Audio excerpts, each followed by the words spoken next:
ఒక మనిషికి ఎటువంటి చెడు అలవాట్లు లేకపోయినా హెల్తీ డైట్ తీసుకున్న క్యాన్సర్ ఎందుకు వస్తుందో మీకు తెలుసా? దీని వెనుక ఉన్న అసలు సైన్స్ ఏంటో చూద్దాం. మన శరీరంలో దాదాపు 37 ట్రిలియన్ల కణాలు ఉంటాయి. పాత కణాలు చనిపోయి కొత్తవి పుట్టడం ఒక సహజమైన ప్రక్రియ. కానీ ఈ ప్రాసెస్లో మన డిఎన్ఏలో చిన్న తప్పు జరిగితే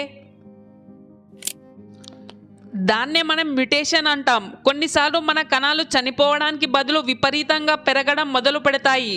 ఒక పోలీస్ లేని సిటీలో ట్రాఫిక్ జామ్ ఎలా అవుతుందో మన బాడీలో కంట్రోల్ లేని కణాలు అలా ట్యూమర్లా మారిపోతాయి.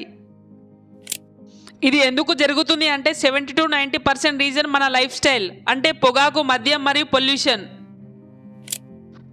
మిగిలిన రీజన్ ఏంటంటే కేవలం దురదృష్టం లేదా వంశపార్యపరంగా వచ్చే మార్పులు. అందుకే హెల్తీగా ఉన్నవారికి కూడా అప్పుడప్పుడు క్యాన్సర్ వచ్చే అవకాశం ఉంది. క్యాన్సర్ అనేది ఒక్క వ్యాధి కాదు, ఇది 200 రకాల వ్యాధుల సమూహం. కానీ గుర్తుంచుకోండి, సరైన సమయంలో గుర్తిస్తే దీనికి చికిత్స సాధ్యమే. ఇలాంటి మరిన్ని ఇన్ఫర్మేటివ్ వీడియోల కోసం సబ్స్క్రైబ్ చేయండి.